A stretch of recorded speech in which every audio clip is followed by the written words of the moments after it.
Rob Van Dam!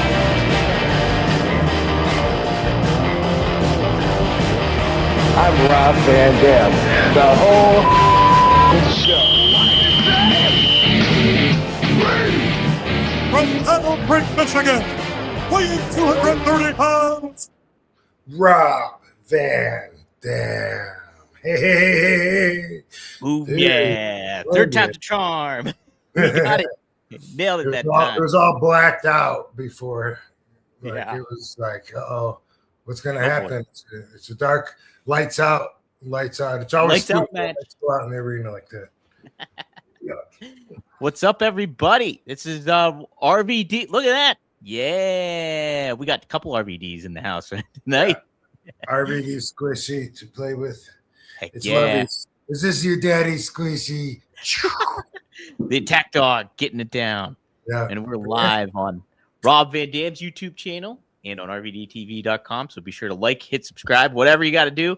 Shout out to everybody in the chat here. Maddie's in the house. We got Triple E. We got Jem the Don's not here yet, but Melinda's in the house too. Some guy from Australia too. Shout out to Chillin' with the guitar on your crazy motherfucker. Oh. I love it. Rob, how are you doing? Pretty good. Pretty good indeed. How's this working out? Doing these shows on Mondays for you? I don't mind it at all. I like it. How do you like it? Do you like this better? I think I like it. I like that we have to do it and can't like push it off, Because usually when we're Thursdays, we're like, do you want to do Thursday? We could wait if you want it. Let's see. And we punt it. Yeah. We push it over the weekend then. Yeah. No, so far, let's hear from our trusty fans in the chat room. What do you think about the day of the week? What day of the week would you guys prefer? Do you like Mondays? Let us know in chat. Mr. Monday Night. I mean, it makes Monday sense. Night. It does make sense. Candido fan himself says Mr. Monday Night. So, whoa. Yeah. Yesterday, 2 days ago, I guess, I was in San Jose, California. Oh. And part of the big hockey extravaganza, the Barracudas. People know the Sharks, and they don't know the Barracudas, so I said maybe it's a junior league or something, but I stand corrected. It's more like a farming league. It's adults, the Barracudas, and that's their local guys that, hope to get signed up as Sharks, I guess. How was the experience doing that? Did you drop the puck and everything? Awesome. Got to meet some really nice people. Had some really cool gifts like this one. A fan brought me a big ass pre-roll, and I thought, you know what would be cool? I should smoke the gift on the air on my podcast so my fans know. But it didn't last that long though. So really? Had to smoke it already. But that was a couple doobies ago. But here's another doobie. It's that time. Smoke him if you got him. I'm personally not going to wait, but it was cool. Met a lot of cool people. Dropped the puck to start the game. They roll a carpet out, and then this girl walked me out there out the carpet, and I have to show the puck towards the camera, and I drop it, and I thought as soon as it hit, like they were gonna go for it and stuff. And so I dropped it because they're posing like they're gonna do it. I dropped it, and they grabbed it and they handed it back to me, and they both just shook my hand. Yeah, I was like, that's okay. That's not what I expected. And yeah, when I'm done. They said, "Yeah, you're done." And so I just walked off. But thinking about it, of course, they're not gonna go straight to playing. I'm out there first off. Plus, there's a big rolled out carpet sidewalk that someone's going to trip over, So, yeah, I guess I just didn't really think about it all the way through beforehand, or I might not have expected that. Yeah, it's more ceremonial. Like, you drop the official puck, and it's almost like a coin toss thing in a way. Yeah, I have it, but it's not in this room. I'm very not prepared for that. I could have shown you the puck and you would have been impressed if I would have said, hey, because they did give it to me to keep. So I got my official Barracudas puck. but it's not within reach right now. So I kindly ask that y'all pretend that this grinder is a hockey puck so we can still experience the same joy. That's it. Live vicariously through the grinder, everyone. You dropped the puck there. Yeah, just like that. Very nice. Very nice.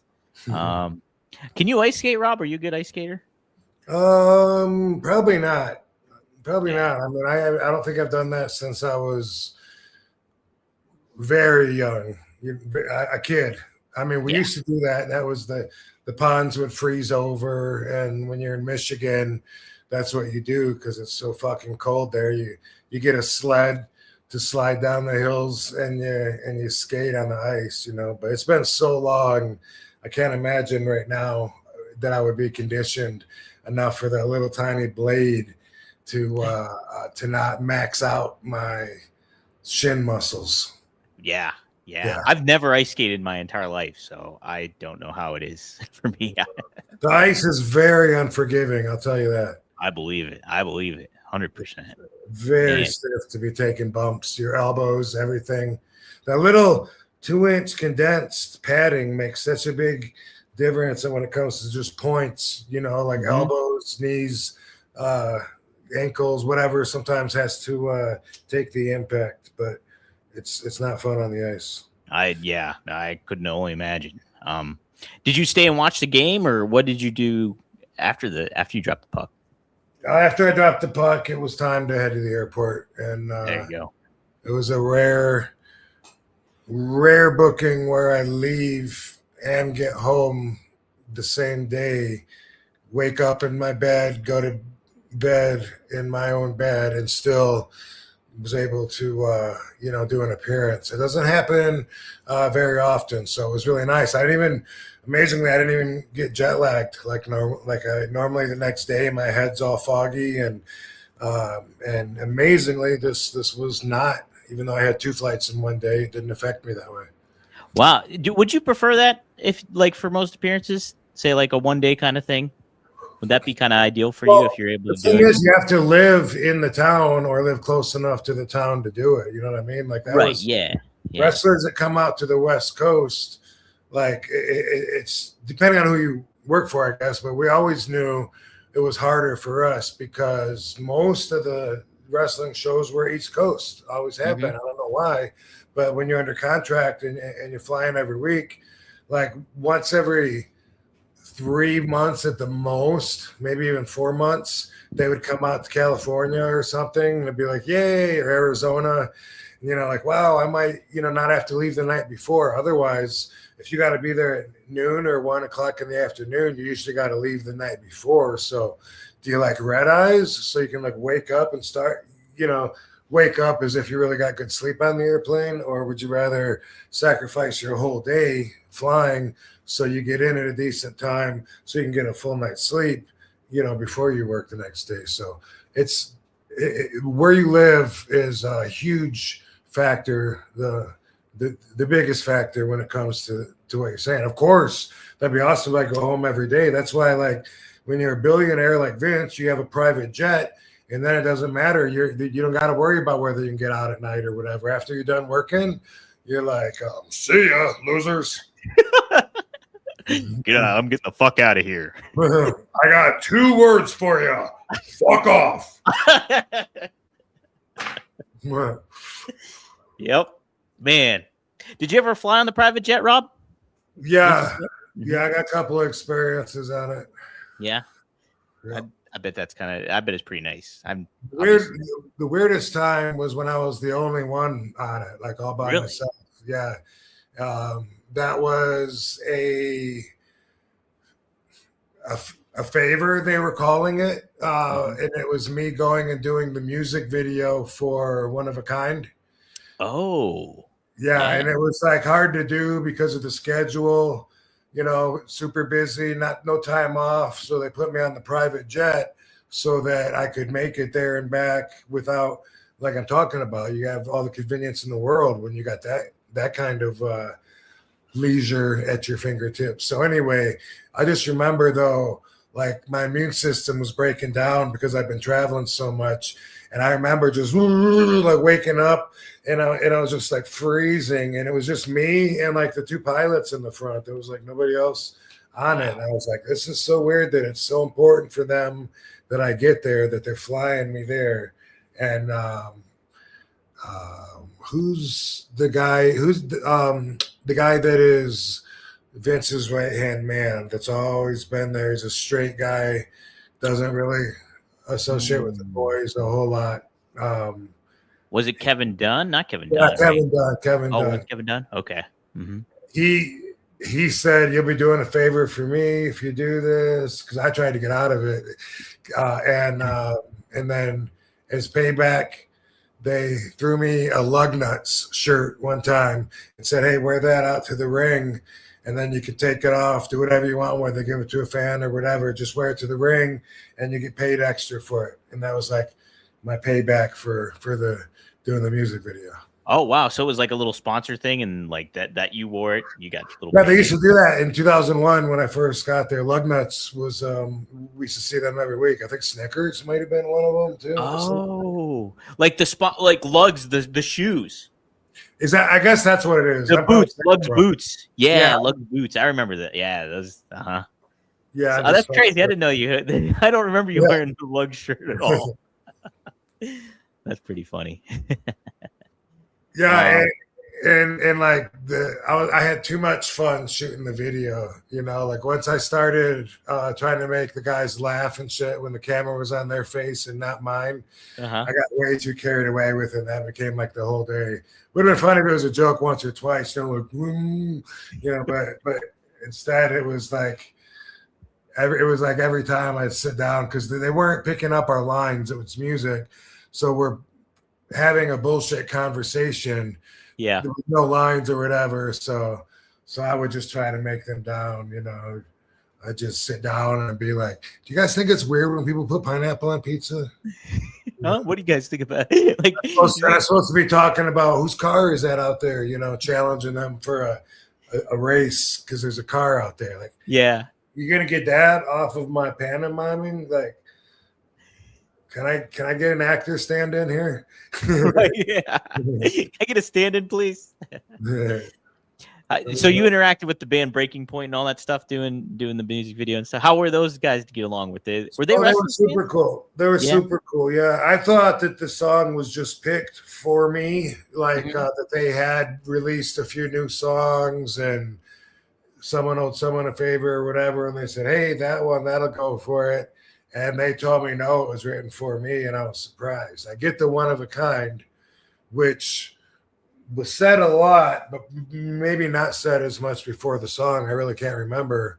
Yeah. But it was more of the other words, you know, when I see the fear that I see when I look in your eyes, like all that stuff didn't seem like that was probably about me. So I just assumed it was a song that they wrote and was given to me. And they were like, no, that was our assignment. You know, was to come up with a song for you. And then that was it, man. You like it? And I was like, oh yeah. One of a kind. Yeah, that's great. So like I didn't actually know that was specifically written for you. I thought it was like a song that they did and then they adapted it for you, like more so. So, but that's awesome. According to Breaking Point, first-hand information. How about that? It's a little inside info regarding one of the themes for sure. Shout out to everybody tuning in, Triple E and Maddie. Candido fan, Melinda Wilkinson. She asked if you watched the Royal Rumble on Saturday. Did you catch any of it at all, Rob? No, I didn't see any of it. I saw a clip or two on social media. I saw Brock go in and suplex a couple people. Yeah, he was only in there for a short amount of time, and like his elimination was kind of like like not that big of a deal. Like it kind of like they didn't put too much of a focus on it. It was kind of strange. It was just like, oh, I think Brock's coming over for the Saudi Arabia appearance because Saudi Arabia wants him there. And there he is. He's part of the Rumble, and there he's done. I think that's kind of how they threw him out. I think it was like a group effort. Like I think maybe Cody and somebody together threw him out, if I'm not mistaken. Cody and somebody else, I think, together threw him out. But okay. Yeah.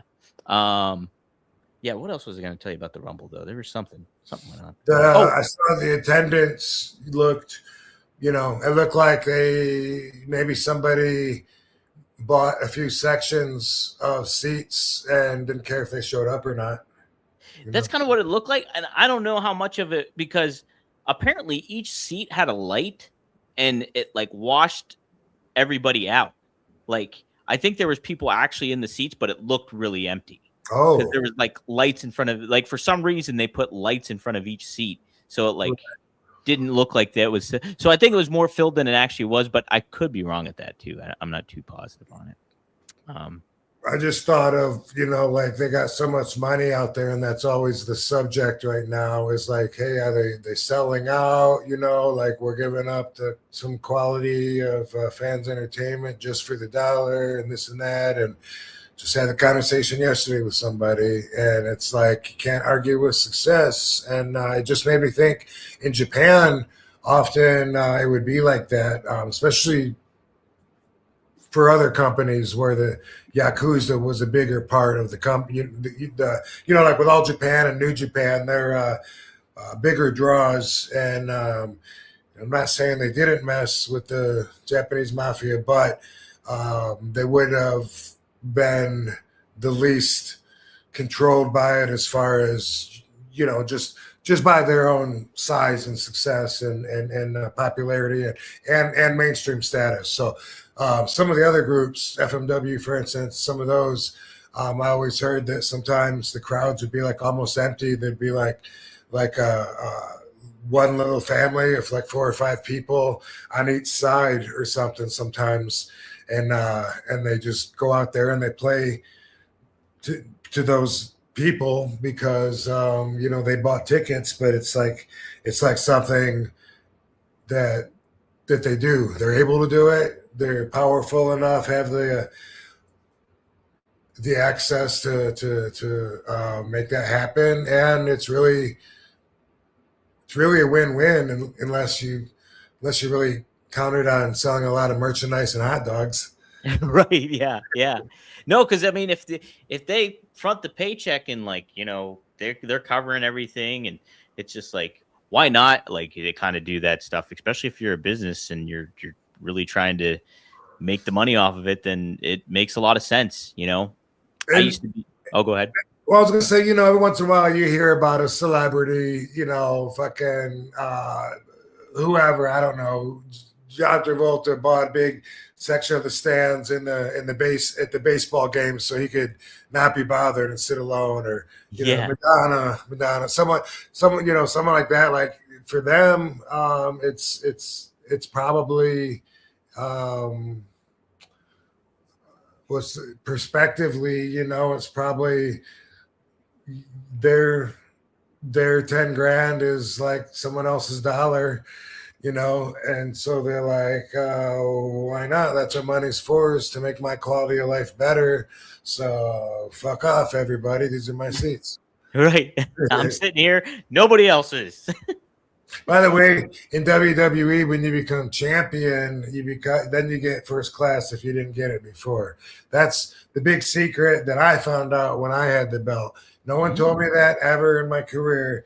And then when it happened, I'm asking like Ray, and he's like, yeah, same thing with me. Like I had no idea, and all of a sudden, and sometimes someone will go and sit there like right next to you, and it's like, excuse me. That's my seat. And they're like, you bought 2 seats? And it's like, try a little harder. Maybe you'll be world champion someday. Yeah, that seat's for my title that I won. So yeah, you have to fucking move. And with Ray, he said, since he's so small, sometimes they would kind of give him an attitude like, oh, like you need 2 seats. You're not he's not the big show, but it's like they would pay. What it was they pay you first class, and if first class isn't available because there's no first class on the airplane because some of them are too small, then you get 2 seats. Oh, that makes sense. Yeah, that makes sense. That's would you have had closest I've come to being Madonna? Did you ever prefer, like, would you have wanted to have like a tour bus, like to travel in? like like Big Show or Randy Orton or Cody. I hear all they always have them and stuff like that. Would that have been something you'd like to do, or did you like kind of like the locker room camaraderie kind of going on at the same time? I know. No, and no. I don't know. Yeah, that's I think the fact that it would take so much longer to get there, and it's dangerous. You know what I mean? Like I woke up on some of those. I rode with Big Show a couple of times, and I'm sleeping in the middle of the night. You wake up and you're like, "Oh my God, we're going 80 miles down the fucking highway at 3 a.m. I hope the driver's awake. Maybe I should go check on him. What if he's falling asleep right now?" And like how how much would that change today if we fucking swerved over or someone swerved into us? And it's way more dangerous. It takes way longer. But flying sucks. It's stressful going through the airport and dealing with everything you got to deal with and giving up your privacy and everything. So it definitely has pros and cons. I don't think it would have weighed out in my favor for me to prefer doing that, though. Just like right now, like if someone says, "We should drive across the country, man," and go, it's like, no. It's flight to see there. It does not sound like a good time to me. Yeah. What do you think of the aspect that it takes away from like kind of like I guess the team environment going on between the locker room and like people learning from one another? I guess I hear that a lot. No one shit out of an airplane. Yeah. You don't talk to each other on an airplane anyway. Right. Mm-hmm. I mean, unless it's a charter jet, like you going to the UK and it's just a WWE jet and you're just all partying or whatever. Otherwise, it's like this. "Oh, hey, Kevin." Yeah, that's it then. Yeah, that's it. That's it. There ain't no camaraderie going on an airplane. Everyone's sleeping, doing their own thing. Right. Was the plane ride from hell really the craziest flight you ever been on, or was there a different flight that was like even nuttier than that? Oh, I think that probably was, to my experience, probably the craziest because I can't think of another one that would top that. Just the sound of grown men running full speed down the fucking aisle. That's something you don't normally hear, Yeah. It really stands out. Yeah, I bet. that was Brock chasing Kurt. Yeah. That's crazy. Did Kurt get the best of him in that? I forget. I don't know. Yeah. From what I remember, he kept fucking with Brock. I think Brock was trying to sleep and Kurt was like putting shaving cream on his head and then splatting it, and that's what I remember, something like that. And Brock chasing him and we caught up to him and just fucking boom, like slammed into the door. And that was right. Yeah, that was a scary. Because I remember hearing about the door thing aspect of it. That's right. Yeah. Yeah, and I've heard like X-Pac, I've heard him talk about it afterwards and say, "It would never open up with the pressure in the cabin at 35,000 feet. Like there's nothing to worry about." Dude, that is not what's going through my mind when these dudes when Brock is fucking suplexing. What is fucking Brock Lesnar doing it? Yeah. Yeah. Like, my money's on Brock.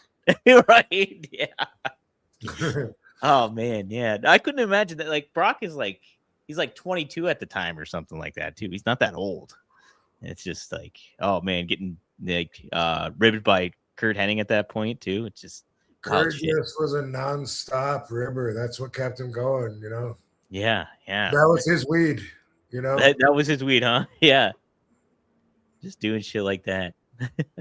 One time, I remember Mike Chioda was saying that Mike Chioda rode with like R-Truth and who else would he ride with? Damn, I was just thinking about him. Anyway, Trevor Murdoch somehow is in that clique. And when he was either new-ish or maybe we just ended up on the same show because you switch around from Raw to SmackDown or whatever. But they were saying at the time, I can't remember who else. There was someone else besides Kyoto or something, but they were saying that that Trevor with weed, they were saying that he acted like it was crack, and like they're saying that like when he would land, he was like, "Oh my God, dude, what am I gonna do? We gotta get some weed, what are we gonna do, man?" And the reason they told me was because they said that Trevor said to them, I'm gonna ask RVD, man. I bet RVD's got some weed. And Kyoto was like, he said that he was like, "No, don't do that." And he was like, "Don't fuck with RVD. That's like his go juice. That's just like he just that's just something he does and it makes him go. He doesn't fucking bring extra to share. He doesn't crack out on it like that. And fucking don't do it. Don't ask him." And I can't remember if he did ask me or not. I just remember Kyoto coming up and telling me that story. Did you get asked a lot for weed, Rob? No. Like by other? No. Yeah.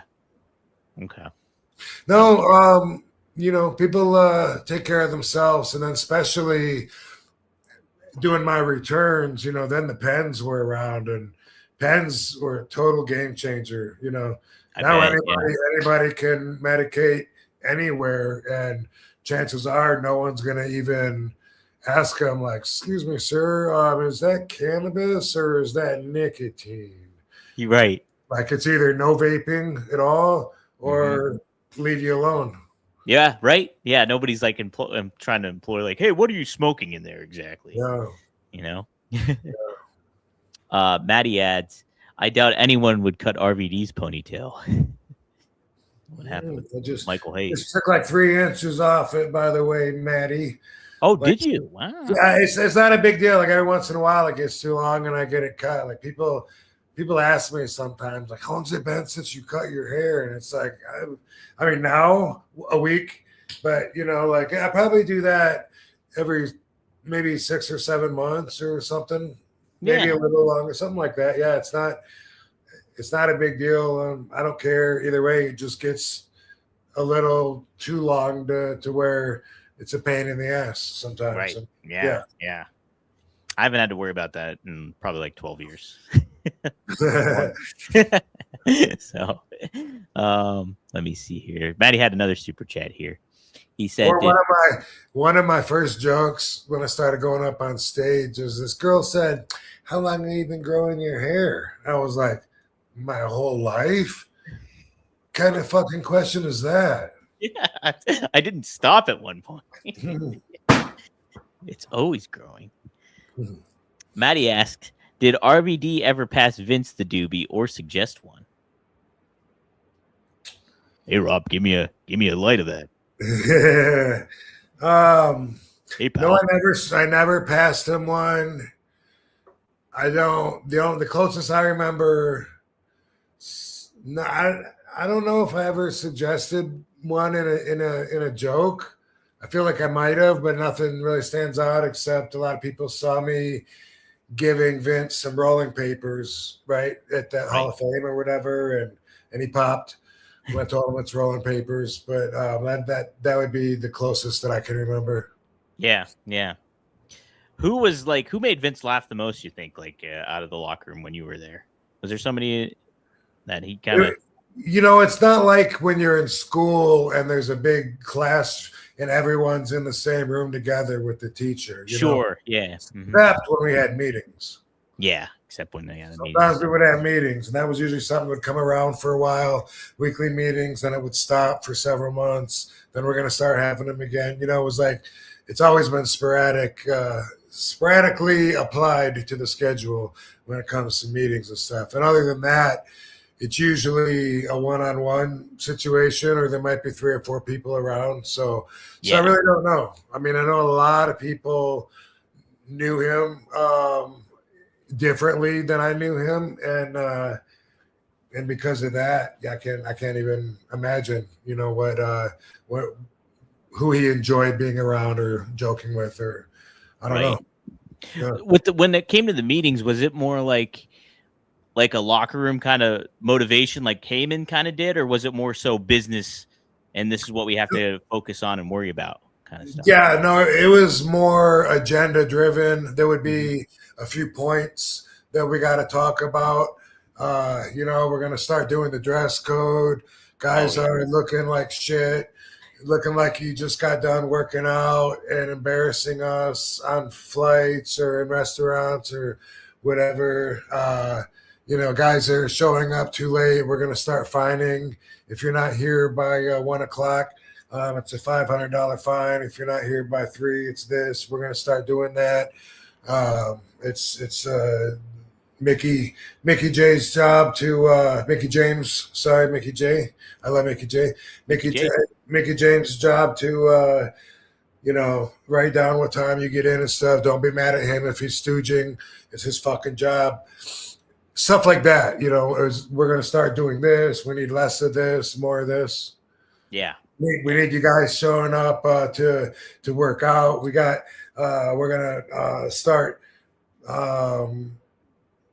suggesting you guys get here early and get in the ring and work out. If you're young, get in there and learn whatever you can. If you're a veteran, pay it back. Get in there and teach a little something. And if that didn't work, the next meeting was we're gonna start putting you down on a list. If you're a veteran, if you see your name on a list, that's that we expect you to show up there. And if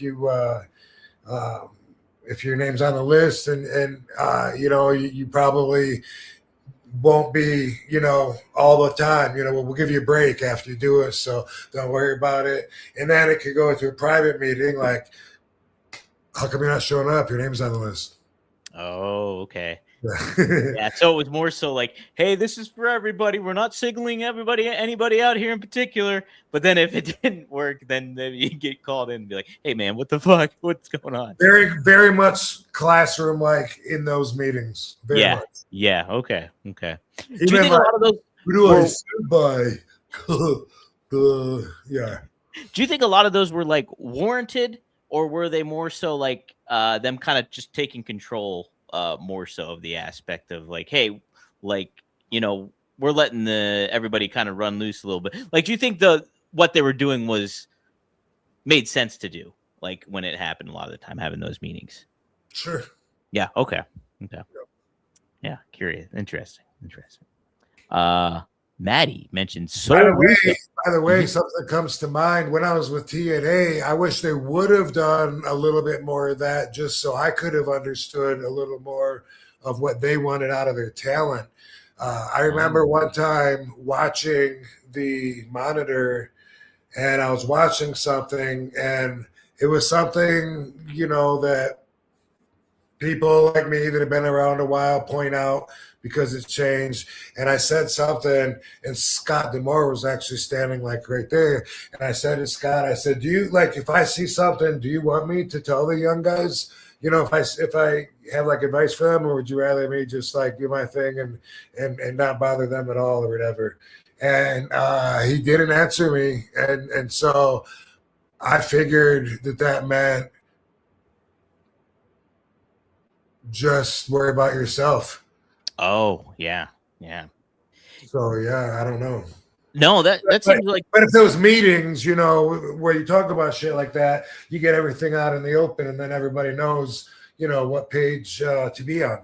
Yeah, everybody's on the same page, and like there's a certain goal oriented that everybody has. Like, okay, well, this is what we're looking to do, and this is what we're looking to convey or execute on television in a lot of ways. Makes a lot of sense. He was too distracted by the fact that I was drinking. Big deal. Yeah. I wasn't the only one. But next day, D'Lo Brown said, and this is the first time I'd ever had White Claw. I didn't even know what it was. Someone told me. Oh, yeah. They had White Claw back then? Or was this 2021? This was 2021, right? Yeah, this was recently, yeah. Yeah, okay. And they had it on the show. This one we during COVID, when we were in Nashville. Yeah. And doing shows in front of nobody. And I went to the store, and there was some, and I was done. And my back was hurting, and I wanted to drink, and so I was drinking that. And I don't know why, but he seemed totally distracted, like from that instead of my question. And the next day, D'Lo Brown said, "Bro, I gotta have a talk with you." And he's like, "You can't be drinking 50 White Claws during a TV taping." And like literally, I don't want to mention any names, but literally the person, while he's telling me this, the wife of one of the wife, how much can I go? Let's say a wife and husband wrestling team that's been there for a long time was right there consuming alcohol at the time.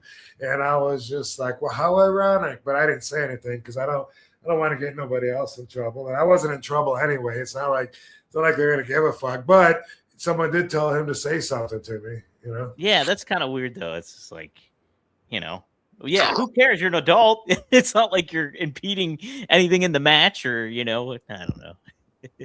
I think there'd be more important things to worry about than that. But that would be that was maybe the only time they ever gave me any idea of what they wanted from me. At least that's how yeah. Right. And like you think that just be a little more structure. And like, even if in that small environment of TNA or whatever, if you have some sort of like agenda or structure kind of going on, things run a lot smoother. It just happens with a team environment like that, even in pro wrestling, I'd imagine, right? But it's like, for me, it's always been like, okay, the young guys do things different.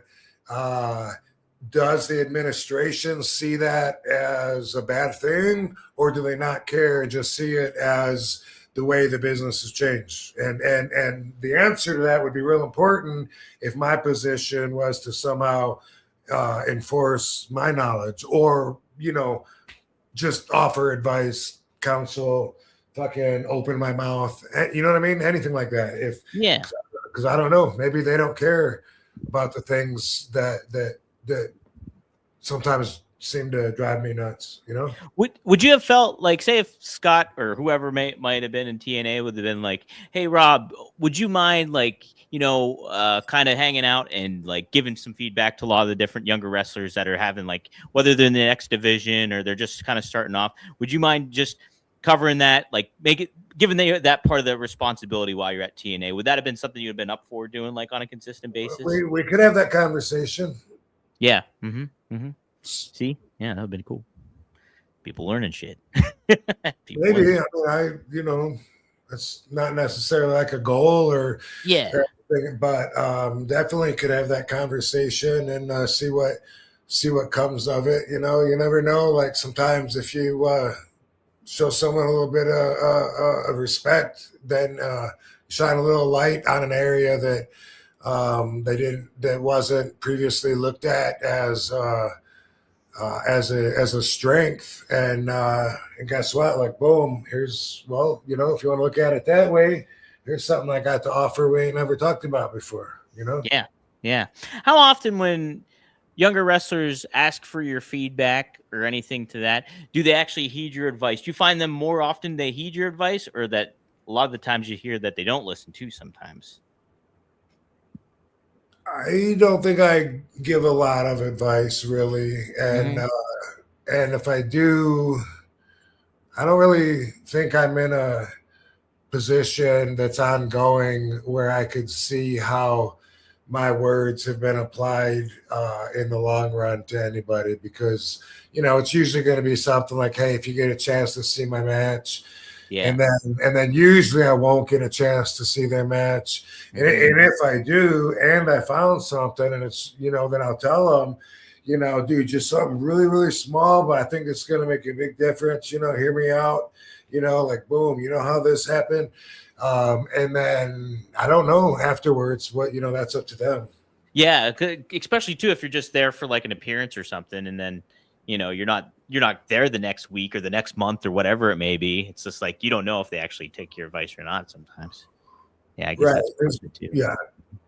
No, there's, but I mean, I have had some of the young guys from that time period tell me that they really learned a lot working with me and shit. And to that, I don't know if it was me giving them advice or just being in the ring with them. But some of the guys that I worked with, both runs in TNA, I can think about. I've had some of them tell me that they're real appreciative and they learned so much from me that they considered me like one of their real important, pivotal parts of their career where they learned a lot. And like had no idea. Like, you know, sometimes I Yeah. have no idea, and other times I know I really spent a lot of time, and that's great that it's acknowledged. But you know, that happens. Sometimes you don't know unless somebody tells you. But I'm definitely not someone to offer up unwanted advice too often. Right, yeah. It's like I figure a lot of times, like, you know, I could only imagine some wrestlers just come up to you like, "Hey, could you watch my match or give me feedback or whatever it may be?" But like, yeah, I could also certainly understand, like, from your point of view, just like you're not going to go out of your way and like, "Hey, here's what you need to do" or anything like that at the same time. You know, I just mean, if I think that it'll be received well, and I think it's something that would really help them a lot, I might decide, you know, to hit him with it. You know, I don't know, but yeah, for the most part, uh, some of the stuff that we always talk about, they gotta know. They gotta know. You know, yeah, yeah, like some of the stuff like that we talk about over and over and over about the way that it's changed. They don't want to change, or they don't want to be more like we were.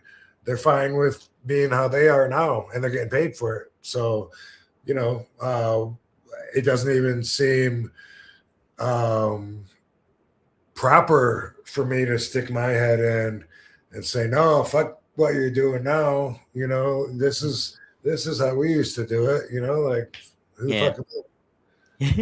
Yeah, no, it is such a weird thing because it's like, and you even look at it from like the generation before you and stuff like that. I'm sure the old timers in certain ways felt the same way about like the newer kind of, you know, oh, they're gonna do their thing, and this is the way we used to do it back then.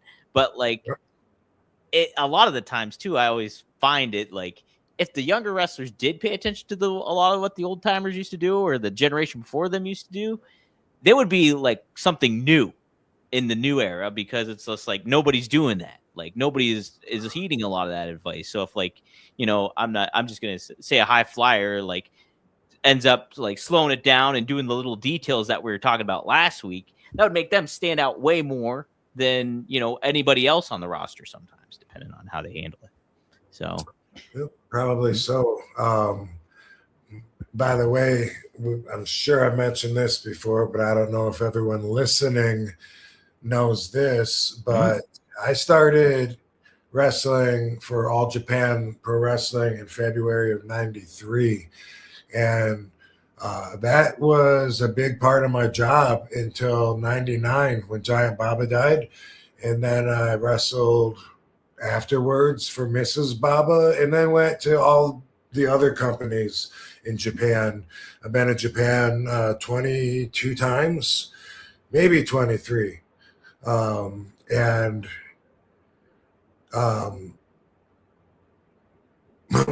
but what I wanted to say was when I first started out, Stan Hansen was the old timer, which is funny to me now because now that I'm 55, he was probably my age, maybe even 50. I don't know, but he definitely seemed old, and he talked like he was old. And he would say like, "Oh, all you young kids coming in here and changing the business, killing the business." And he would always give me shit and say that they were killing the business, and he would always say that I didn't belong in the business. And wow.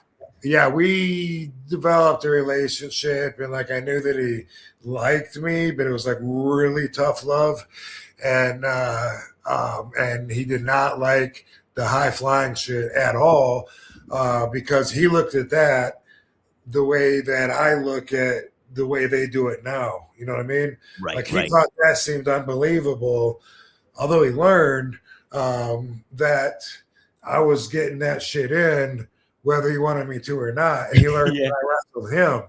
And then it changed his perspective. And he was like, I've never seen it from there before. Like you were there kicking me and then you just, boom, you disappeared. I didn't know. And anyway, I said, man, and you used to tell me that I didn't belong in the business. He said, well, you didn't, but you do now. And yeah, that was one of the circles of escalation in my career, was going through the Stan Hansen years from 93 to it was probably 98 or so, maybe, when I wrestled him. And then he said that I always would think about that. I would always think about, because I was doing moves that other people weren't doing and we hadn't seen done before, and flips and stuff like that. And it always bothered me that he saw that as me killing the business.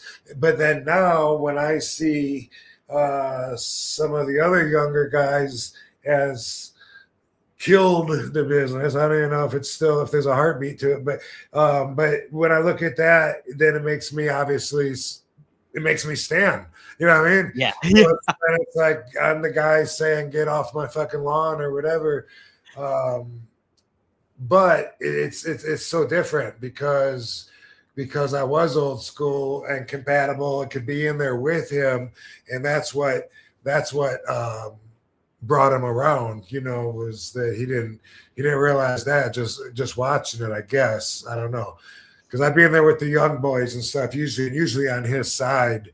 Hardly ever against him, if ever, till that time. But anyway, blah blah blah. Just a story about I do. So because of that, though, honestly, I've always felt like, perspectively, one could say, especially if one was Stan Hansen, could say that RVD was partially responsible for the way that the business has gone away from its foundation of big men grabbing each other and like in Stan Hansen's day. Like one could say that I'm partially responsible for bringing it where it is now, for better or worse.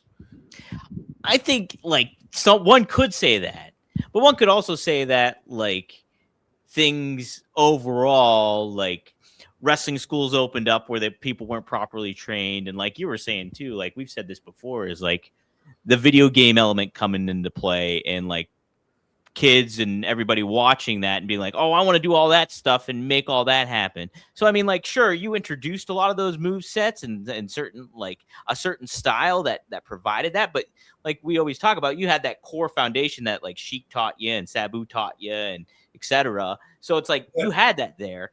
Right, but that's the thing, is all these people, whether they're making video games or whether they're becoming pro wrestlers themselves or whether they're teaching at wrestling schools, they grew up watching me. Sure. Not just me, but me and, Sabu and X-Pac and Jerry Lynn and just guys that were, the high flyers, and they took what interested them from watching us without having that hardcore foundation that I got from the Sheik. I wasn't able to teach them that. They just saw some shit and copied it. We're inspired by it. That's a better way to, well, either way. Yeah, I would say that they want to do that stuff, but like the school that they went to or who taught them or how they kind of did, they didn't get that. And that's where so one could say that you did it, like you were partially for it, but I would mostly put the onus on them learning it from maybe not a great teacher or something like that, or them not further going, I guess, learning the basics, the 101. Let's get Hansen on the line right now. Let's get him up on here. That motherfucker. That's it. It's not fair. It's not fair. Okay. Stan Hansen. What a character Stan was too. It's just like he was a big part of mentoring me in those early All Japan tours. I was so crazy young. So I started going to All Japan in February of 93. So 2 months after my 22nd birthday. So I mean, I've been drinking for a year legally, I'm just a baby. Yeah. And I always say this too. One thing I always heard my whole life was, younger years was always like, grow up. And I used to I used to always think nothing of it, but now I feel like I was very immature. Like when I think about my first, I don't know, 10 years like in WWE, it seems like I was so young, like traveling around with Booker T. And I think about the conversations we had and just my mindset, the perspective I was in, and what I didn't know about life. And it's like, it's crazy to think like that Booker was already a grown adult. He already had kids, been married and divorced. He had all this life experience, and we were, really tight, like, like best friends. And when I think of that mindset compared to where I'm at now, I feel like I was like 18 years old. I bet, right? Like it is. It's quite shocking to kind of like think back and see, like, wow, yeah, my head was in a completely different space at that point in time than what it was, Yeah. But like you said, and like we talked about before too, it's just like you want to be changing and adapting and growing as you get older. If that's not the case, then you're doing something wrong, right? So yeah. If you don't look back and see a lesser you and cringe, then you ain't growing. You ain't growing, right? Yeah.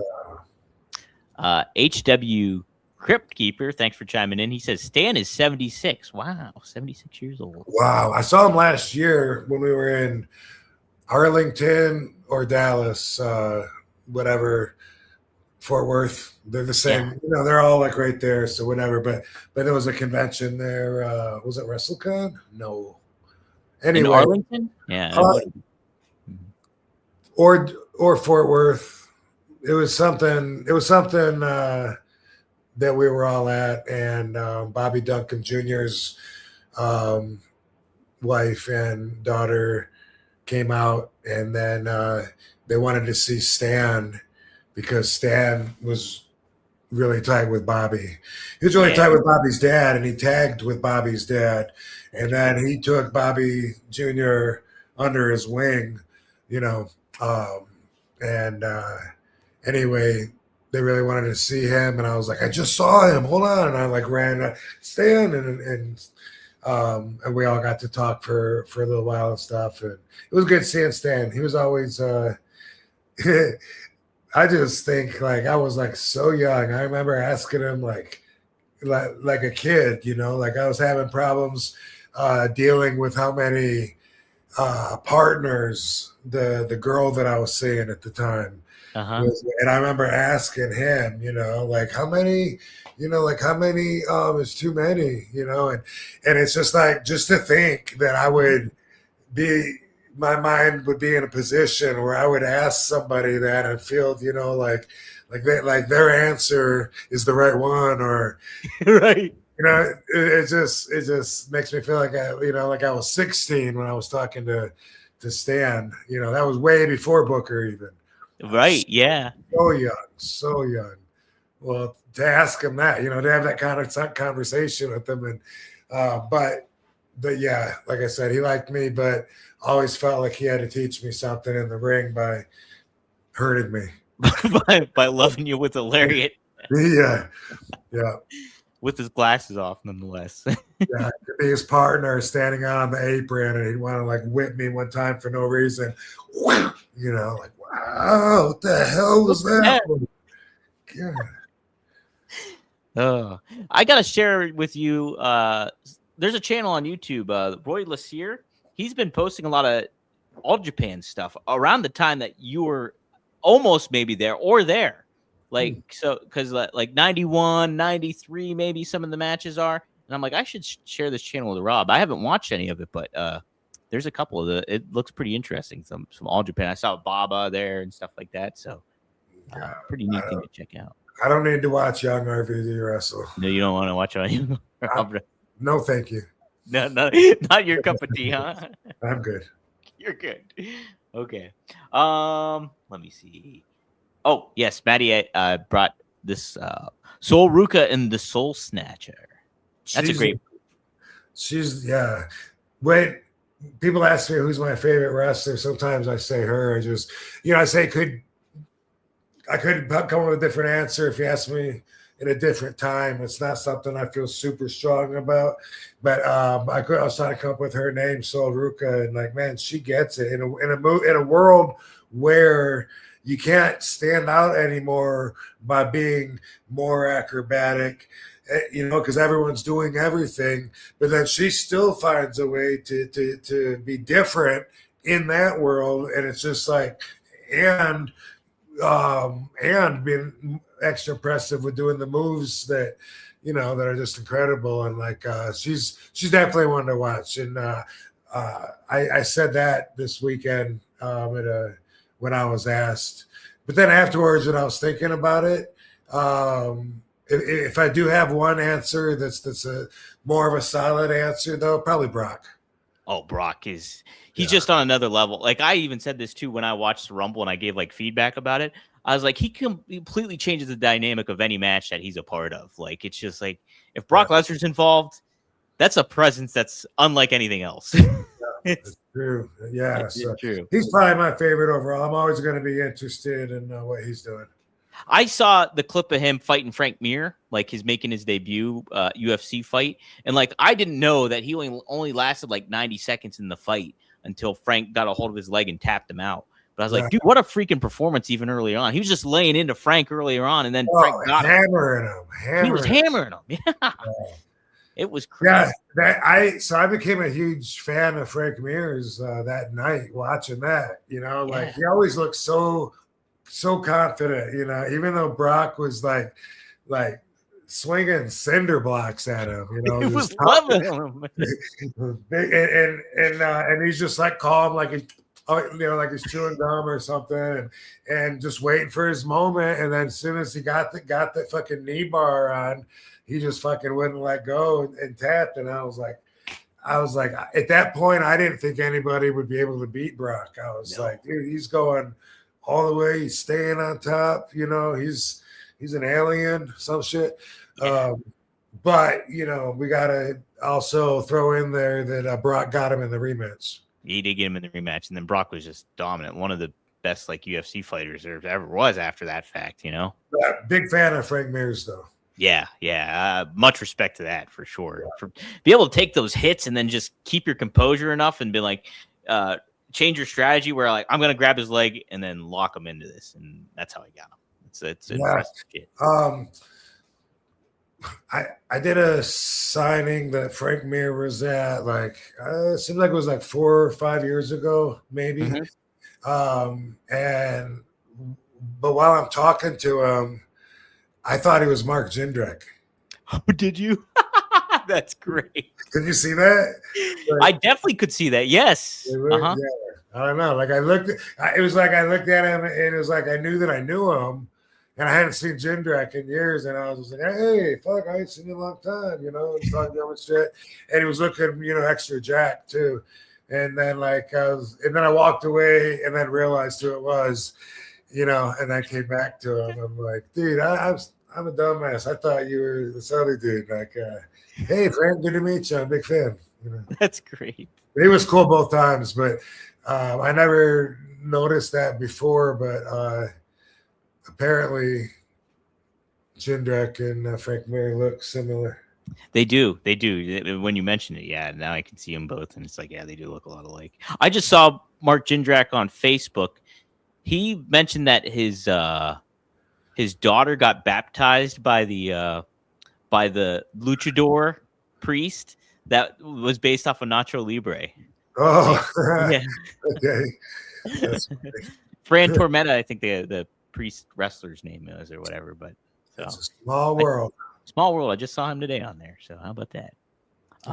But Sol Ruka, I think she not only can she do those great moves, but I said this yesterday too, that she's got that like unique, almost classic model look to her, like from the 1980s or 90s, almost like the Cindy Crawford, Farrah Fawcett vibe to her, and that really makes her stand out too. I think, definitely one to watch for. One to watch.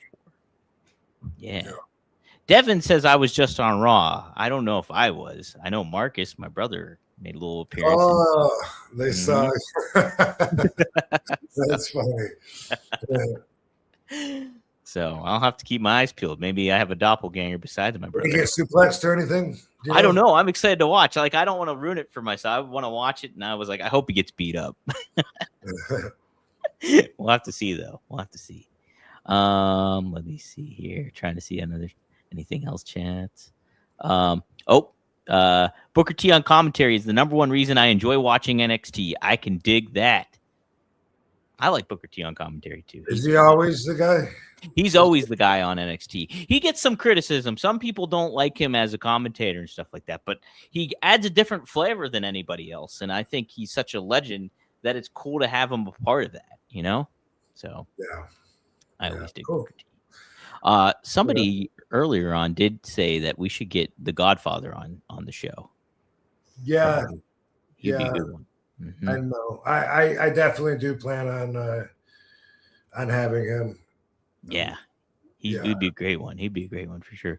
Yeah. Hey, I'm waiting for something before that, so it's not just random that I haven't had him yet. Oh, okay. Nice. But like hopefully in the next couple months. Yeah. Oh, that'd be sweet. I know I've never interacted with him, I don't think, ever before. So I hear how great of a guy he is too. So that's I usually recommend him like after I get booked somewhere and they're trying to like this hockey game that I just did. Booker T did it last year. Yeah. Cuda Mania for the San Jose Barracudas, and it's a big fun day. And Booker did it, and then so I did it this year. And I just said to him, I don't know if we talked about Godfather, but he's here in town. You know, he traveled too, and he's like someone that's been around way longer than me, even. But what was I going to say about Godfather? I mentioned how he's seems like a good guy. Yeah.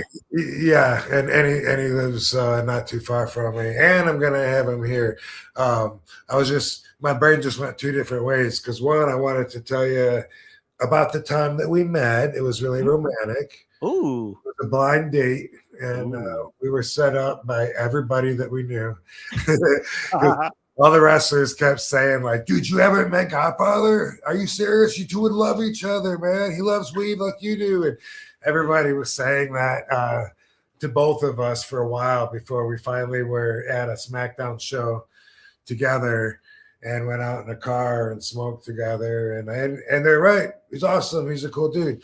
The other thing that I was thinking about, and I know you know this too, but that he worked with the mobsters when they were here in Las Vegas at Crazy Horse 2,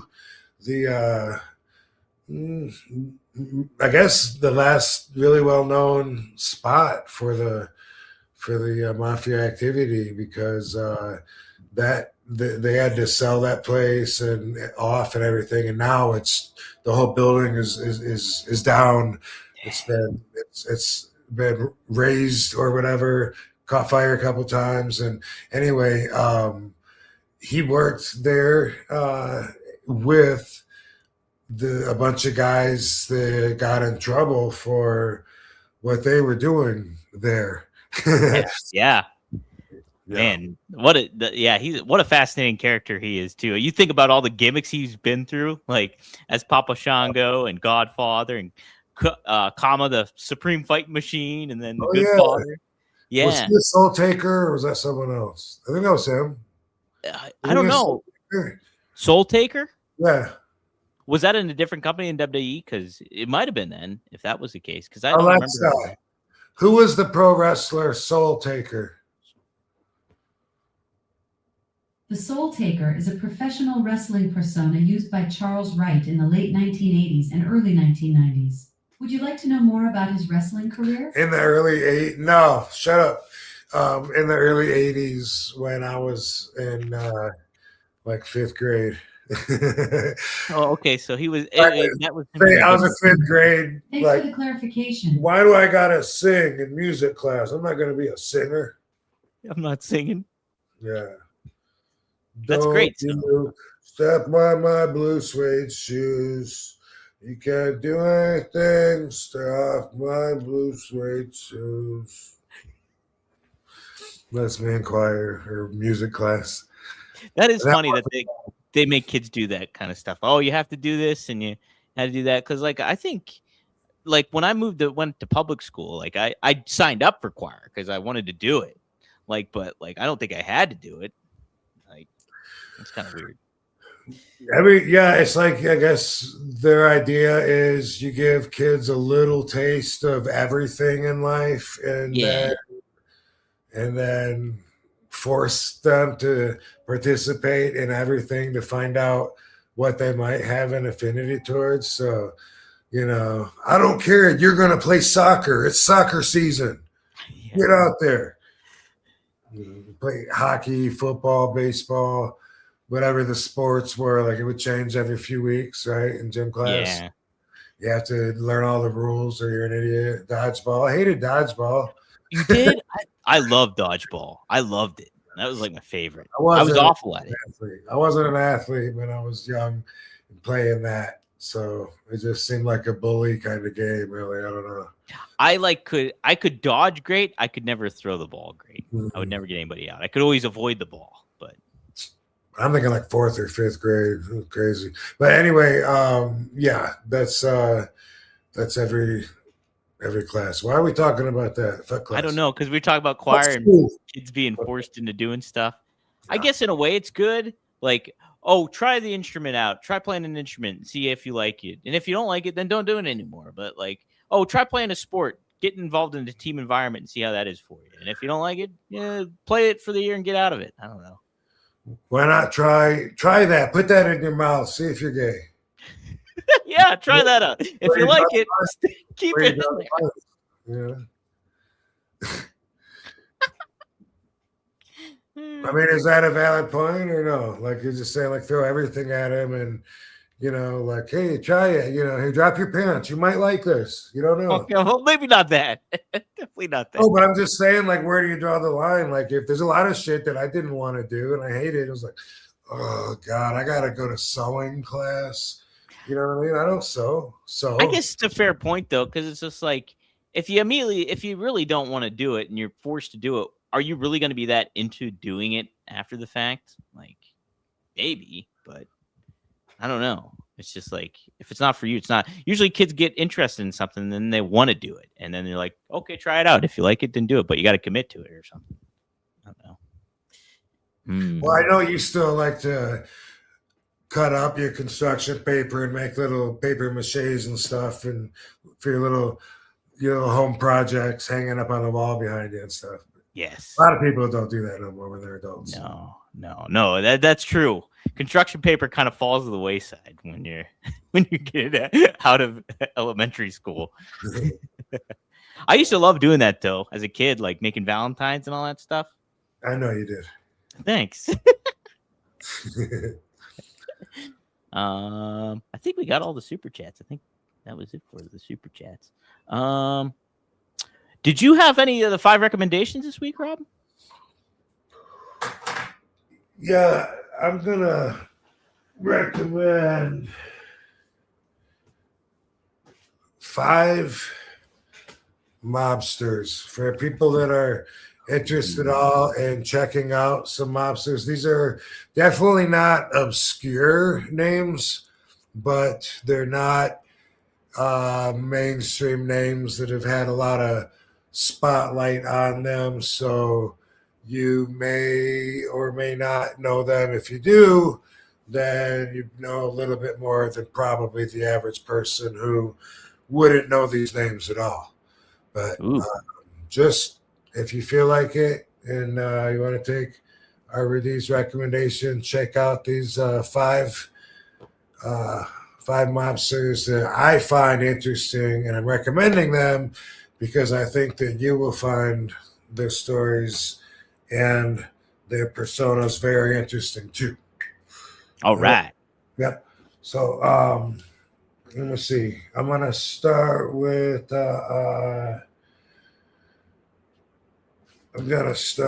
this guy. Sam. See this? Oh, yes. Oh, I like it, Rob. Di Stefano. Oh. All right. Man Sam, we call him in the mafia lore. Man Sam Di Stefano. If you check him out, this guy had a lot of power for not even being a made man, but he was definitely a high associate of the Chicago outfit and quite an interesting character. He liked to kill people in very violent ways and torture them when they owed him money. Whoa. And fascinating stories from Mad Sam Di Stefano in Chicago. Okay, another guy is Marshall. Marshall. Is there two L's in Marshall? Yeah, typically. Marshall Caifano. See, this is like high tech, like a digital backboard back there. I like it. Yeah. Fucking boom. Yeah, that's a neat spin to it, Rob. Yeah, Marshall Caifano, also an associate of Chicago, but this guy, you very well may have not heard of him. Very interesting and violent man, and he was the enforcer here in Las Vegas, on and off when Johnny Rosselli did his time here, and he's from Chicago with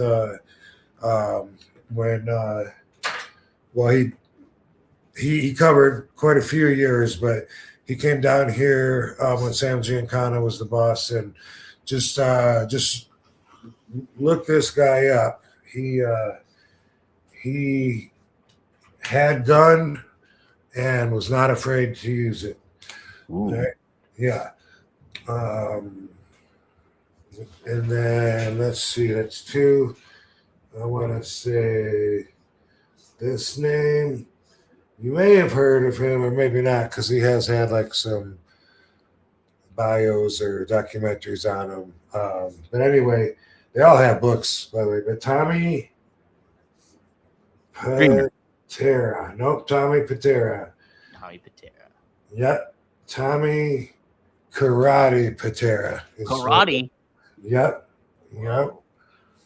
Dude went to Japan and learned how to fight and learned martial arts and shit, and came back and hurt a lot of people as an enforcer for the Bonanno crime family in New York. And he worked his way up and got some leverage and had a lot of people afraid of him. And he seemed to like killing people. And he would chop them up afterwards, put them in suitcases, and then go bury them in this bird sanctuary land in Staten Island. And when someone flipped on him, and they went and they dug up around there, they were surprised to see that that was his go-to thing. But he's still alive. He's in jail. Tommy Patera. I think his book is called The Butcher. Is that right? Tommy Carter Patera, The Butcher. I think it is. That sounds right. Sam Di Stefano. Yeah. Okay. I'm looking him up. Okay. This guy, again, not obscure, but not mainstream. Jimmy Fratiano. Oh, I never heard of him. Jimmy Fratiano. Jimmy Fratiano was known as the Weasel. Oh, what a nickname. Jimmy the Weasel Fratiano. Yeah, very interesting character. He traveled a lot. He was from Cleveland, ended up being a acting boss of the Los Angeles crime family for a little bit. He was there during the heyday. And one thing about Jimmy Fratiano, it's weird how they all have different ways that they use that becomes their their go-to way of killing people, victims. Yeah, like they seem to stick with a way, like if they shoot them in the back of the head or if they choke them or whatever. I erased it. Who were we talking about? Jimmy Fradiano. They would do something. Jimmy Fradiano, he would do something where two people know about it, you and I know about it, and get the guy in the middle and like toss you a rope. And the rope, when we both pull on it, it tightens around the guy's neck. And then we're both pulling on it like tug of war while it's squeezing around the guy's neck in the middle. And that's how they would fucking kill. That was like his go-to. Like, holy shit. Yeah, fucking crazy. It's like Mafia Olympics. Yeah. Dang. Olympic Games for the Mafia.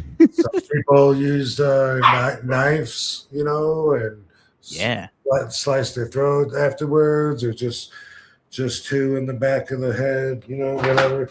But all right, that's 4. I got one more. All right. One more not mainstream mobster that I think you'll find interesting. Okay. And that is Mr. Ken Ito. He's Japanese, so obviously he can't actually be a member of the mafia, but he makes them a lot of money. He's an associate. And Mr. Ito's nickname is Mr. Tokyo. Oh, easy enough. Yeah. Mr. Tokyo, Ken Ito. Just like most of these guys, you can read about them. You can watch documentaries, whatever. There's information on all these recommendations. And this guy made a lot of money for them in Chicago. And as soon as he gets in a little trouble, Chicago outfit, they're afraid he's going to flip. Why take a chance? Fucking boom, let's kill him. And it's so crazy how they do that to the most loyal workers that sacrifice their lives. And a lot of them would never tell, but they're like, why take a chance? It's like in a casino, they'd say that, why take a chance? So when they're all voting on, he's a good kid, he'll never tell. What do you think? We can trust him. He's just like his dad. What do you think? And he's like, why take a chance? At least that's what I think. That's like, it's amazing, but these people really live holding that power in their hand and believing that they're entitled to it. That's part of what's fascinating to me about all these guys. I don't want to be like them or live like them. Anyway, Canito, he's hot. So they're not going to take a chance that he's going to flip.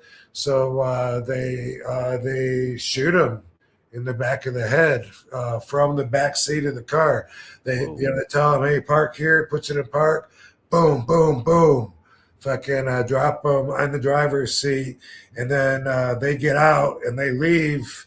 And then a little bit later, after he's sure they're gone, Mr. Tokyo picks his head up and says, fuck, and then runs and gets help. And he survived. He survived? Yep. What? From that close up, the gun right in his fucking head. Holy shit. And now he's going to flip. Yeah. In fact, there's footage of him when in court, when he's testifying. He has like a paper bag on his head or something to conceal his identity at that point. But he's one of those guys. I can give you a list of 5 guys next week that have survived getting shot in the head, like John Vesey. I'm seeing pictures of Ken right now with the headband on and like his mug shot. Yeah, craziness. Wow. That's one sure way to turn a friend into an enemy is try to kill them. Try to kill them, then we'll see how that goes. Yeah, see how they hold up for you after that. Pete Kyoto's another one, and he was fat, like almost 500 pounds or something, and that's what saved him. But he got shot, I think, 12 times when they tried to kill him. Holy shit! And ended up being okay. So then they killed his sister. Oh man, that's the cases. Yikes. Yeah. Villain asks you, what made you pick those 5 in particular? I just really just wanted to come up with a list, and those five.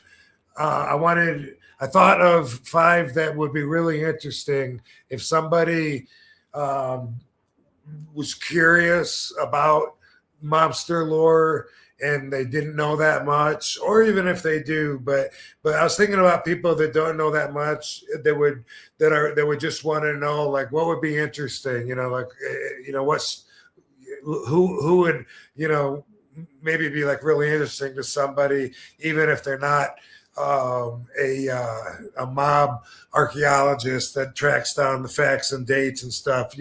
Those five guys, I just think they just stood out as five guys that I have found their stories to be insightful, really interesting, and cover a big span of life as we know it, and affected it in ways that we didn't know they affected it. Yeah. The same life we're living. Yeah. Mm-hmm. Man, okay, so if you had to pick one of those five to have a movie made about him, which one would you pick if you had your choice? Maybe Marshall Caifano, maybe. Yeah. Yeah, let me see. I already no, maybe Tommy Patera, because either one. The thing with Marshall Caifano is just that it would be dated because he was around in the 50s and 60s. And I think of him as being almost like the Wild West, like gunslinging cowboy kind of like enforcer. And Tommy Patera, that's Brooklyn, like our lifetime a few decades ago. Tommy's still in jail right now. Tommy's alive. But that one could be more horrifying, you know what I mean? Like the things he did, like the guy, his friend, that it's not Nino Gadji, but something Gadji, because Nino Gadji's the DeMeo guy, but Gadji, he ended up flipping on him in the end, and then tells like all the secrets and stuff. But that guy couldn't take it. Like he was like throwing up and stuff. Like whenever he would leave him, and he'd make him chop bodies up and hang it in the bathtub. And he had a girlfriend that that would do drugs with this other girl, and he told the other girl, "Stay the fuck away from her. I don't want to see you anywhere near her. You're a bad influence." Well, his girl dies, so he's hunting this girl down, finds her in bed, kills her, takes her head off, and then he kept her head for a while. What? Yeah. Holy shit! This was Patera, Tommy Patera. Yeah, so that would make a really interesting movie as far as like shocking and brutal.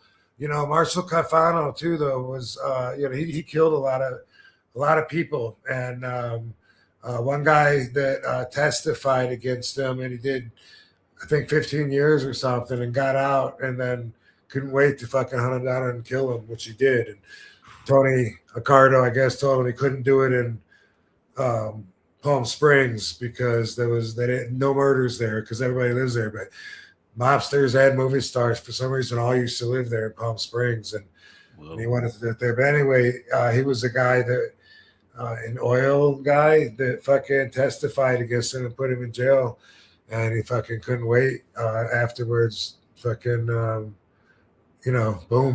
Fucking, but anyway, Marshall Caifano, yeah, just, look them up. These guys, they have really interesting stories. Well, I wrote the list down too, and I'll be sure to make a clip of this one. If you want, yeah. If not, then whatever. I was just trying to think of something that would be interesting to me. It might be to you.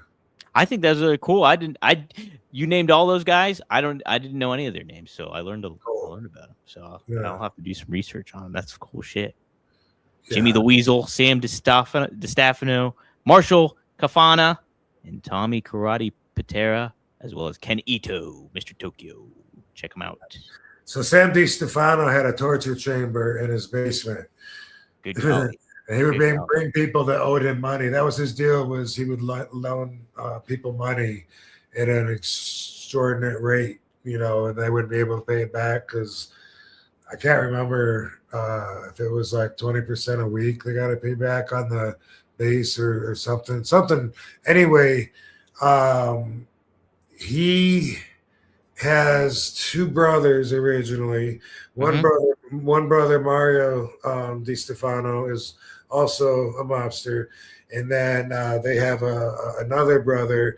Can't remember his name right now, but that guy ends up being a liability because he's a druggie, and they can't get him off drugs and stuff. So Mario and Sam go ahead and take out their brother. What?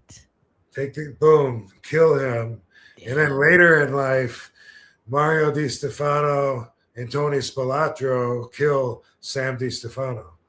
Whoa. So Mario killed both his brothers. Isn't that crazy? Both his brothers. Yeah.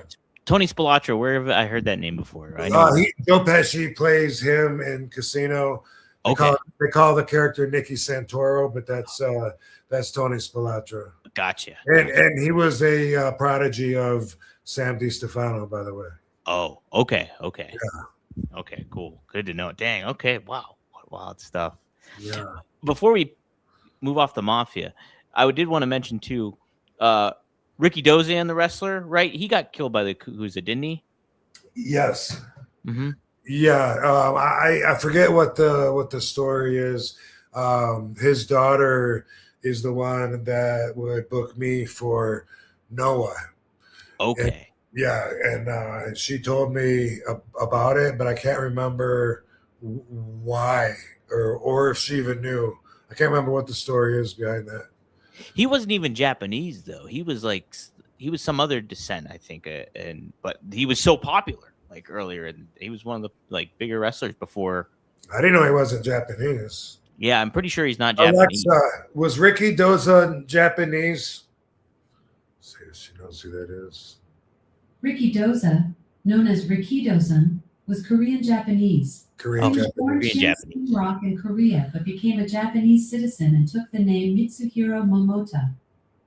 So he had the wrestling company there, and then after he died, Baba and Inoki split up, and then that became All Japan and New Japan for the fans that don't know. Yeah. Very interesting backstory to the Japanese wrestling world for sure. I saw his daughter. I think it was at WrestleCon last year. Really? Not that long ago. Yeah. Man. Yeah, such a legendary aspect of the business is that too, for sure. Alexa, why did the mafia kill Ricky Dozan?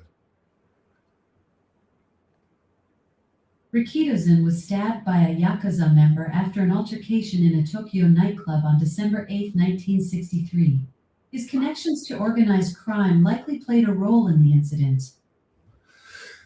Maybe. Sounds brand. Look it up. Yeah.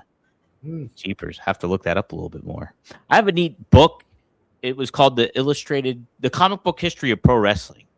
And it's really, I had reviewed it for the Pittsburgh Post-Gazette, and it taught me a whole bunch of that backstory when it came to Ricky Dozan and all areas of the wrestling. And so I thought that I've always kind of been fascinated by that aspect of it too. So it's neat to learn about that. Yeah. Sounds kind of similar in some ways to Bruiser Brody's death. Yeah, right. I mean, that was in the dressing room shower, not in a nightclub. Mm-hmm.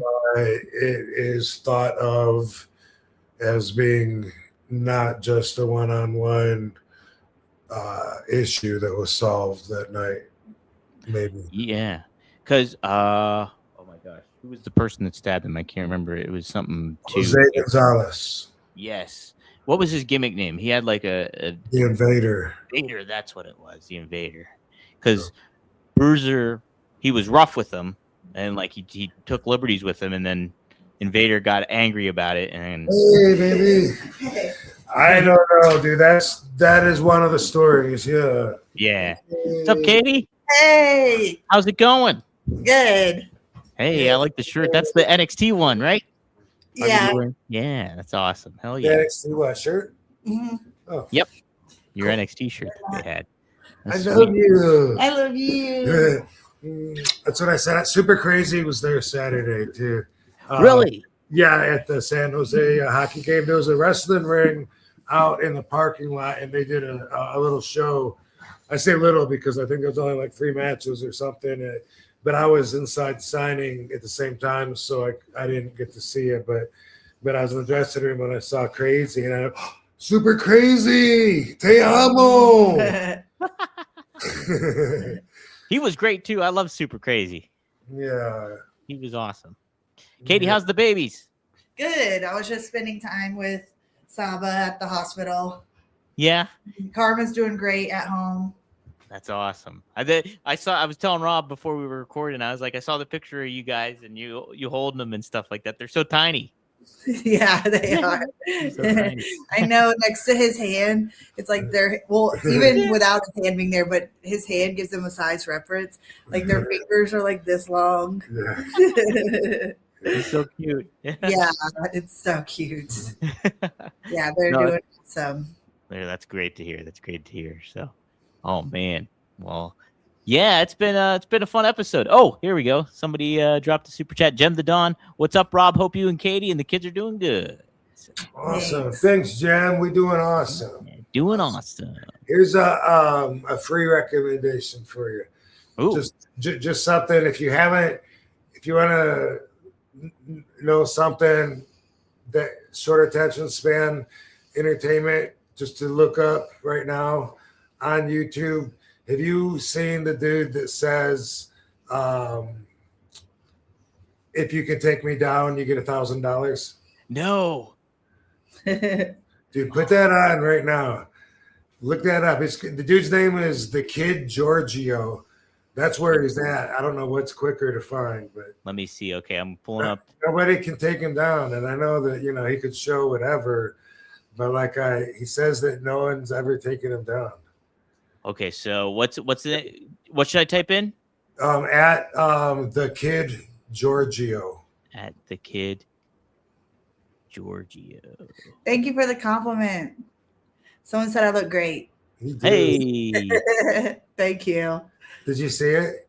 I'm trying to see it here. Yes, take me down. Dude, show that. It's okay because we're just commentating on it. Yes. Hold on, we'll pull it. Would Okay, anyone I should This pull is up? for everybody. Just check it out. This kid's really good, and he finds big dudes, and then he says, "Do you think you could take me down?" And then they always, "Oh yeah, I'm sure. What do you think the percentage are, or what are your odds?" And they got to guess, like 30%, 70%, whatever. And he's so good, like nobody can take him down. Here we go. One. Yeah. Can you guys see? Is it up? No, No, nothing. hold on a sec. very. Oh, why won't they show it? Hold on a What's it? second. Yeah, we don't have a screen. I'll see if I can figure it out. That's not it. Canito, Mr. Tokyo. Canito. Hold on. He got bandaged Hold it. up after he got shot in the head 3 times, baby. Oh, wow. Yeah. That Hold on, I'll see if- motherfucker. Amazing. Yeah. Let me see what I can do here. Why is it not showing? Oh, I know why it isn't. I'm on the wrong freaking screen. That's exactly why. Uh-huh. Jeez Louise. Hold on a second. He made money in the gambling world for the Chicago outfit with Japanese or whatever their version of Lottovi or whatever ball is, whatever the gambling game was. Take me down. Here we go. Typing all one-handed here. Have you ever seen this guy, baby? Mm-mm. He's so good. Like, if I ever see him, he's like, "Hey, you want to do this?" I'll be like, You guys are back here at Miami Beach again, shooting another video. Take me down, get $1,000. Let's go right into it and see who we can wrestle today.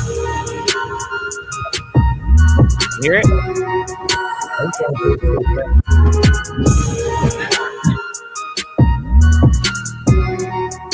Let's do it. Let's get to it. It's a chance to win $1,000. Oh, yeah? Yeah. I'm gonna show you.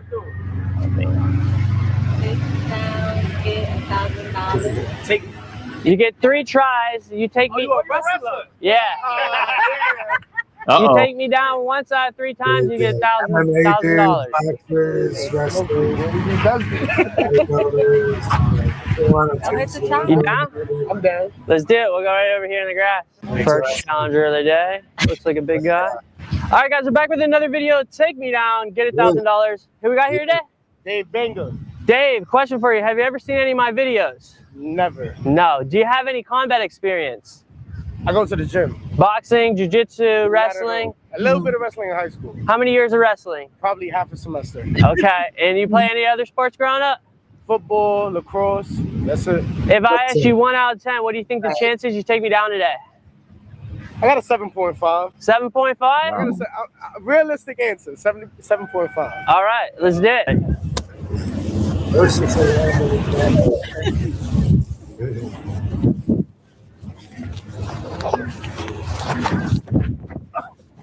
It's one. That was one. That was fast.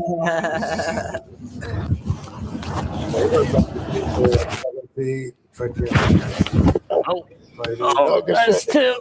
Bigger than him. Take it down. You got it. Come on, babe. That's 3. Good. Question for you, brother. What's your message of the day for the people? Yeah, Health as well. someone that's Stay really strong. and And this motherfucker is good at what he do. Thank you, bro. Appreciate that. That's sweet. Can Man, could you take him down, Rob? Yeah. If I'd be like, dude, if it'll help you your content grow, I'll give it a try. But I'll give it a whirl. I'll give can it a you see whirl. the other ones though, like where it's against like really big dudes or athletes? Oh, let me see. So there was a bunch of videos up there. Yeah, you can get lost watching them. They're usually pretty quick, but Yeah. Let me see if I can find another one here. Hold on. like someone legit, because that guy didn't do nothing. That guy was just some dude on a bench. Because sometimes they'll be like, well, yeah, I've been doing MMA for 10 years and I've been a wrestler for about the same. And you hear these guys talk a big game up. So there's one at FightCon where he's at FightCon. Let's try it. Oh, there's a fight convention. That's cool. We're full Yeah, I campus. didn't know they were We're doing. here to serve Getting the that. pros behind the shows. Move on this too. Come on. And Doug. There it is, Limu, the 50-yard What do I line. flip to? Skip. I almost clicked There it is.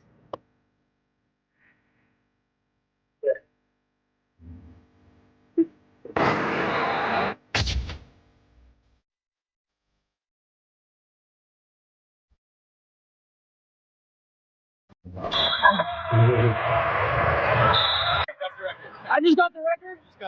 Shut up. I just got the record. Here we go. That's it. Here's a big dude. Great. What do you want for arm drag? Wow, so this is like a convention where there's fighting. That'd be a good convention for us.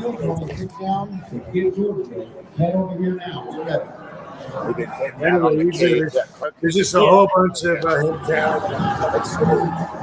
First challenger of the day. Why'd I go first? What the hell? I was hoping I was banking on like 5. Okay, continue. Sorry. What's your name, brother? My name is Seth. Online, I go by Sensei Seth. What brought you out here to? I'm teaching a seminar later. What are you teaching? Not this. What? I'm teaching karate combos for kickboxing. Okay, nice. All right, Yeah. dude. Have you ever wrestled All right. before? That's it. In high school, no. All right. Middle school, no. Boom.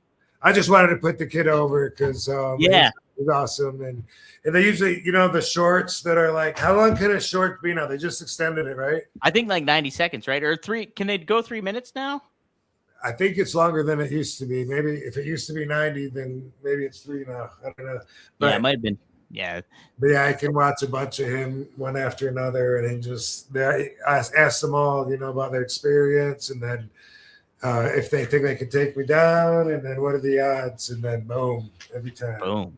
Man. All right, Impressive. cool though. But yeah, everything else is good, dude. Good to hear. Good to hear. Think we're good Yeah. for another week. Yeah, we're good for another week. Did you real quick, Maddie asked you this. Has RVD been mistaken for someone besides the obvious? I think he means Jean-Claude Van Damme. Shawn yeah, Michaels. yeah, Shawn Michaels, Chris Jericho. Oh, really? Yeah, yeah. Brett Michaels. Brett Brett Michaels, really? Yeah. Bruce Willis. Bruce Willis too? I don't know if they were serious or not, but I've heard someone say that. I can see it Yeah. though. And the one that's the most hardest to believe, this guy was so confused one time at a gas station. This was probably like 2008-ish. It was a long time ago. But this one dude says to me, he was all excited, I was there, and he was like, man, he goes, I love your 5-time frog splash. It's like they get excited and their memory just starts jumbling everything together. Yeah, I was like, damn, ain't nobody mistaken me for Booker T before. That would be a good double team finisher name for you too, though. Yeah. Yeah. I've gotten a lot though. Yeah. Katie, have you been mistaken for anybody? No, I don't think so. Yeah.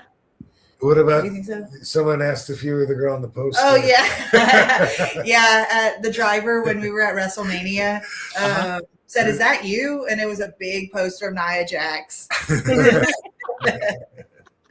Yeah, That's hilarious. Well, cool. Yeah, we'll do this next week. This was a fun one, Rob. It was good stuff covering all the mafia stuff. Learn about Stan Hansen some more. It was real good times. Yeah. Put those mobsters on your list. Your never-ending list of stuff you're gonna look up someday. Jim the Don asked real quick, can you do a spin-a-rooney? What's that? Can you do a spin-a-rooney? No. have you tried? I tried without studying it. I'm sure if I studied it for 5 minutes, I feel pretty sure that I could do it.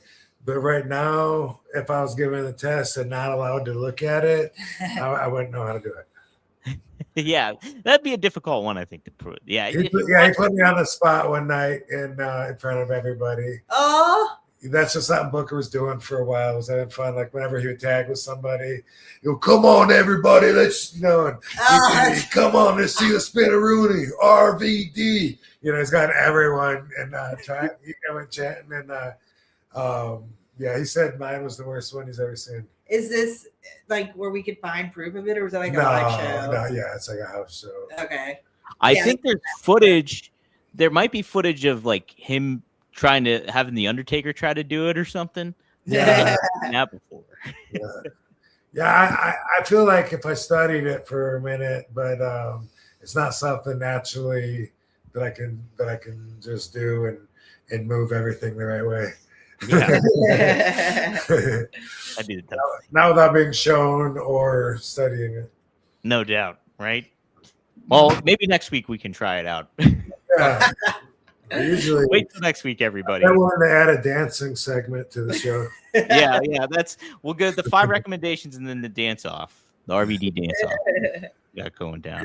That'd be funny. All right, we're presented by Happy Hippo. Everybody, check them out. RVD 2026 is the code.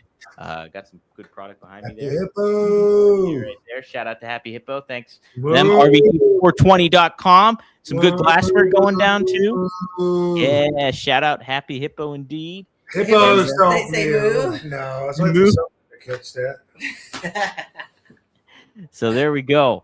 All right, Rob, this has been fun. Katie, Right. Thanks, Van Dam fam. Thanks, Tom. Peace out, hoes. Bye, Peace y'all. out. Peace. We'll see you guys next time here on One of a Kind with RVD and KT.